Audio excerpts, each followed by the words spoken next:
On the wildlife front, Botswana provided the first taste of the big mammals of Africa, as the riders left the desert of Namibia and moved into the savanna of the Kalahari. Its grasslands, deltas and trees providing the nourishment to sustain the likes of elephant, giraffe and rhino.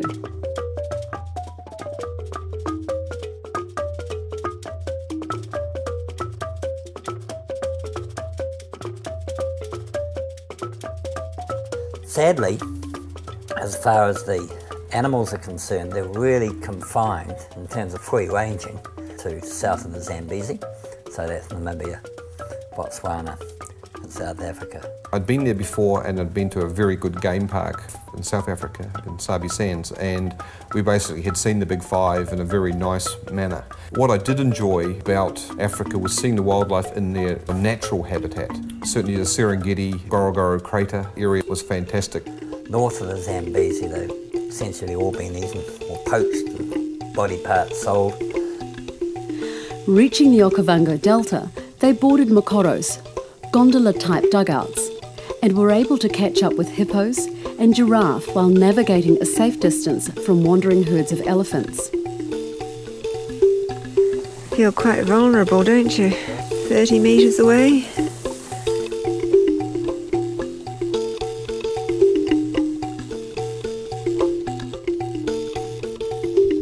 It's like tourism in New Zealand. I don't think it actually has that big a multiplier. It's almost like annexing part of your economy, like here, you know, Queenstown sort of. It's hard to believe it's part of New Zealand at times. And that's certainly the case in Africa as well, because, I mean, just look at it. People fly in, they then get a bus to the game park, and then all their activity is within the game park, and then they fly out again.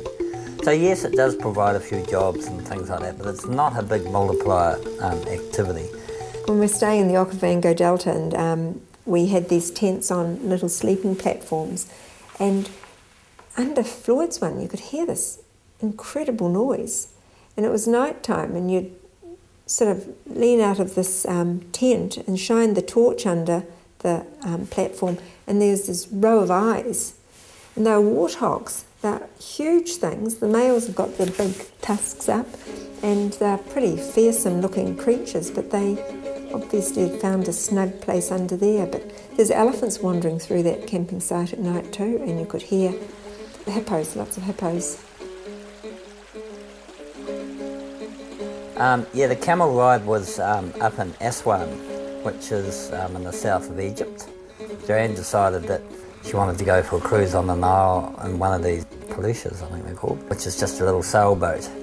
And so we went and did that, and on the other side of the river, there were these guys offering camel rides up to a fort, actually an ancient fortress, and also up towards the Aga Khan's tomb. So we got the boat to park over on the other side, and Joanne went and negotiated with the local Arabs for what seemed an eternity to get the price right.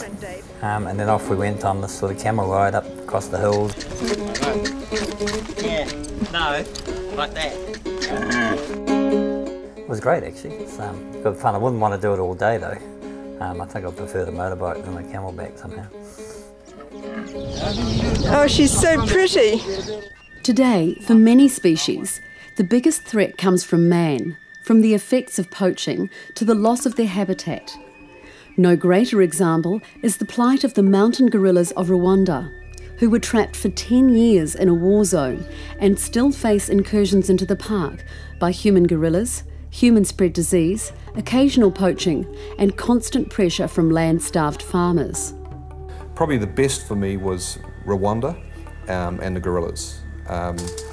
We weren't sure if we could possibly get ourselves onto a gorilla trek, but we managed, and to walk up, actually be amongst the gorillas for 1 hour was just absolutely amazing. Once you do something like that, I'm sure everyone would have an opinion about animals in captivity. Certainly the gorillas, there's an eerie canniness about it that when they look at you, they're not just looking at you like a dog looks at you, they're looking at you and you know there's some form of intelligence there, and unfortunately very much like a human. You get into the jungle and you have a guide, And he says to you, I can hear them. So then he starts making gorilla calls. And it's not until the silverback, that's the male, that heads the family, actually answers that you can go in. And he says, right, we can go now, because he won't, otherwise he'll attack us. I think he was about 280 kilograms, this boy. He just demands the whole environment. So, you know, you are there and you are cowering down to him. And he walks around, he knows what's going on. So, you know, he susses out everyone that's in your group, and you certainly know that you're second or third down the pecking order when he's around. But just an amazing creature.